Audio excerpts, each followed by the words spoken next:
Try the Negroni. Try to let go of the rigid. Let yourself taste life's variety. A man's mental health isn't nurtured in strict routines or stoic detachment. It's nurtured in presence, in flavor, in surprise. Be open to a world where you may not understand or agree with the person next to you, but have a drink with them anyways. That's not weakness. That's strength, the kind that bends without breaking.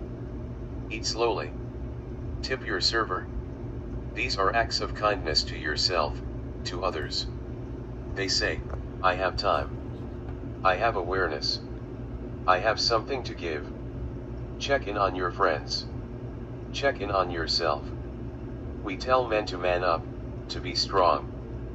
But strength is in the asking, how are you, really? It's in the answering, I'm not okay right now.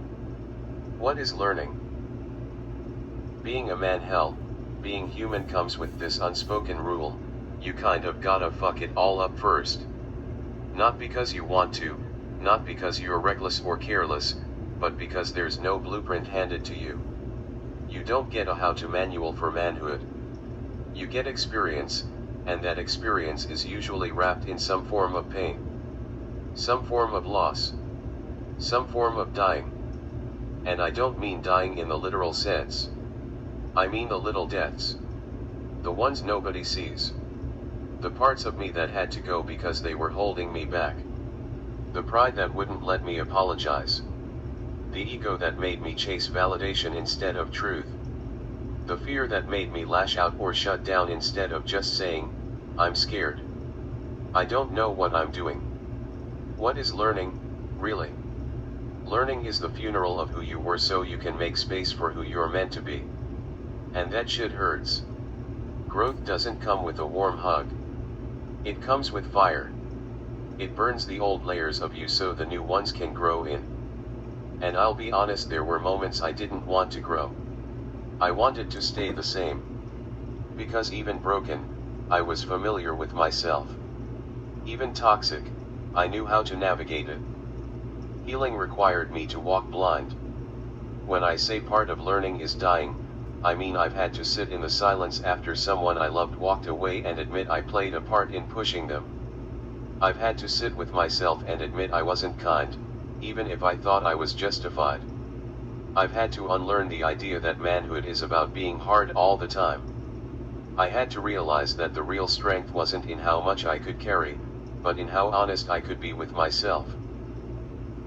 Being a better man wasn't about just leveling up. It was about shedding. About letting go. About recognizing that I was never going to become the man I wanted to be if I stayed married to the one I used to be. It meant admitting that I didn't know everything. That maybe the way I was raised or the things I believed about masculinity weren't serving me anymore. There's this lie a lot of us grew up with, that being a man means you don't feel. That you don't cry. That you take it on the chin, suck it up, and never let them see you sweat. But I've cried. I've cried in the shower. Cried behind the wheel. Cried when I was drunk.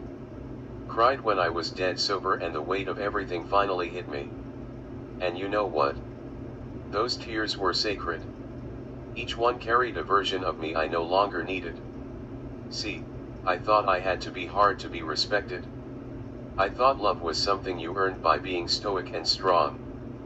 But the truth? The people who love you want your softness too. They want to see your vulnerability, your fear, your uncertainty. They want the real you. And I couldn't give that until I buried the version of myself that was too afraid to be seen. I used to think mistakes defined me. That fucking up meant I wasn't good enough. But now I see it differently. Mistakes were my teachers. Every heartbreak, every bad decision, every time I raised my voice when I should have just listened, it all brought me here. To this moment. To this version of me that still fucks up sometimes, but at least owns it now. So who am I? I've lived many lives, most of them messy. Chef. Barber. Butcher. Student. Father. Husband. Some of those versions I wore like armor, others like shackles. None of them ever fit quite right. But I kept showing up. Slipping into roles like ill-fitted jackets, hoping one would finally feel like home. I've failed more times than I care to admit, and let's be honest, failure doesn't build character, it just fucking hurts. It makes you second guess everything. Makes you question your worth. It humbles you in the worst ways. But there's a strange kind of beauty in falling flat on your face and getting up again, even if it's with a busted lip and the taste of blood in your mouth. I've tried to outrun my past with busy hands, knives, clippers, textbooks, bottles, bodies. Didn't matter the tool or the title, I was always trying to carve something out of the chaos. A name. A place. A reason.